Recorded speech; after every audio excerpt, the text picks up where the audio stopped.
Nord, Monsieur le directeur général, Messieurs et Dames les recteurs de l'université et publique en région, à Madame la représentante de l'Université d'État d'Haïti et tous les recteurs qui sont en ligne,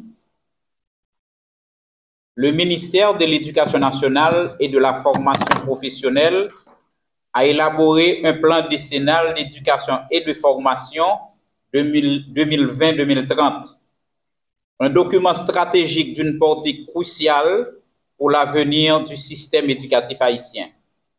À l'aube de 2030, il est légitime de se demander où nous en sommes dans la réalisation des objectifs fixés par ce plan ambitieux.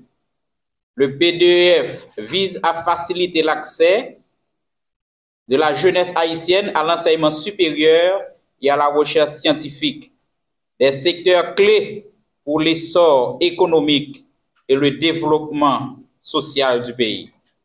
La question centrale qui se pose aujourd'hui est de savoir si le PDEF a permis de réaliser les ambitions fixées, notamment en termes d'amélioration de la qualité de l'enseignement supérieur et de renforcement de la gouvernance du secteur.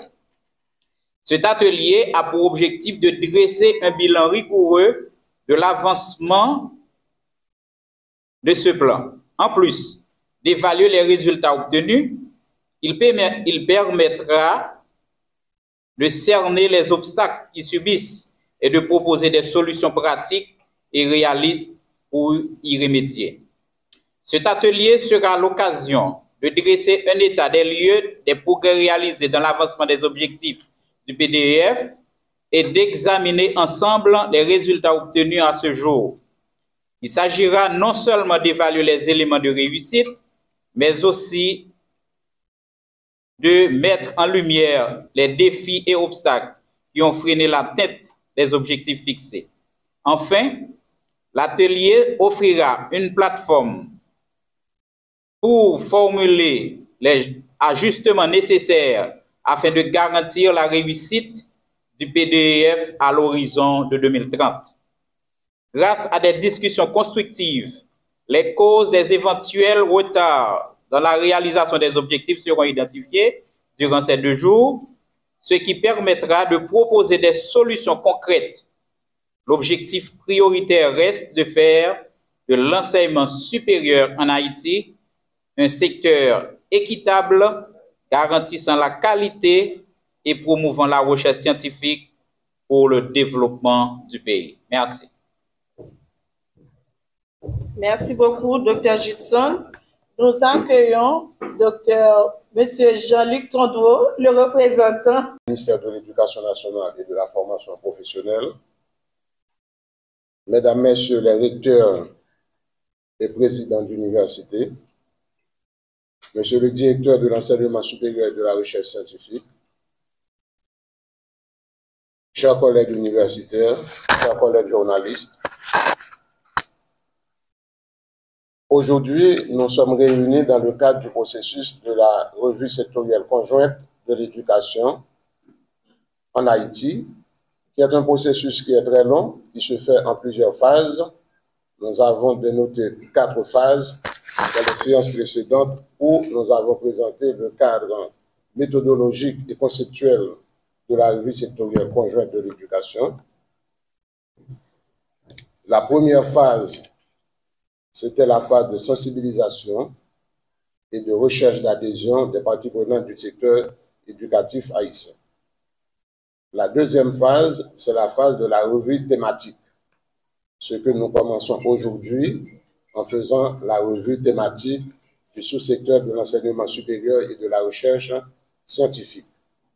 Ensuite, on va faire dans la troisième phase la revue infranationale, où nous allons dans les directions départementales d'éducation pour constater ce qui a été fait comme progrès dans le cadre de la mise en œuvre du plan décennal d'éducation et de formation au niveau départemental, les défis rencontrés dans les efforts de modernisation et de réforme, les stratégies qui ont été inventées au niveau sectoriel, au niveau thématique, au niveau décentralisé, pour pouvoir tirer des leçons et faire des propositions aux autorités de l'éducation et aux parties prenantes du secteur éducatif pour le reste de la mise en œuvre du plan décennal d'éducation et de formation.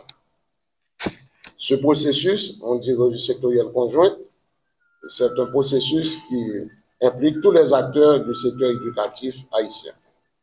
Donc, tous les pays qui font des progrès au niveau de l'éducation font des revues sectorielles conjointes. En Haïti, nous avons fait une première expérience en 2013. Ensuite, le ministère a fait des bilans annuels et à partir de l'année 2024, nous avons redémarré avec le processus de revue sectorielle conjointe de l'éducation.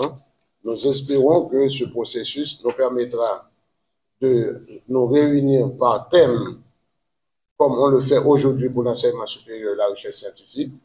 On l'a fait au début du mois de février pour l'éducation inclusive et on va continuer avec d'autres thématiques pendant la fin du mois de mars jusqu'à la première semaine du mois d'avril, où chaque sous-secteur va se réunir avec les participants pour constater les progrès que nous avons pu réaliser en dépit des difficultés dans la mise en œuvre du plan décennal d'éducation et de formation, de voir aussi ce qu'on n'arrive pas à faire et d'examiner pourquoi on n'arrive pas à les faire et qu'est-ce qu'on peut faire pour mieux faire la prochaine fois, pour améliorer la mise en œuvre du plan, de telle sorte qu'arrivant en 2030, lorsqu'on va évaluer le plan, on puisse constater de meilleurs résultats au profit du système éducatif haïtien, au profit de l'enfant haïtien et du progrès économique et social d'Haïti.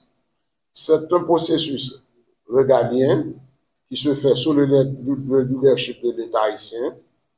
Dans ce cas, le ministère de l'Éducation nationale et de la formation professionnelle, mais qui implique la participation de tous les acteurs qui interviennent dans le secteur éducatif haïtien. Et cela se fait avec l'appui technique de l'UNESCO et un appui financier du partenariat mondial de l'éducation. Je souhaite bonne participation à tout le monde et nous espérons que la presse nous aidera à véhiculer le message auprès de la population haïtienne pour savoir qu'en dépit des difficultés, nous travaillons dans le secteur éducatif, nous faisons des efforts et maintenant, nous sommes en train de regarder l'ampleur du travail qui a été fait et ce qui peut être amélioré. Merci beaucoup. Votre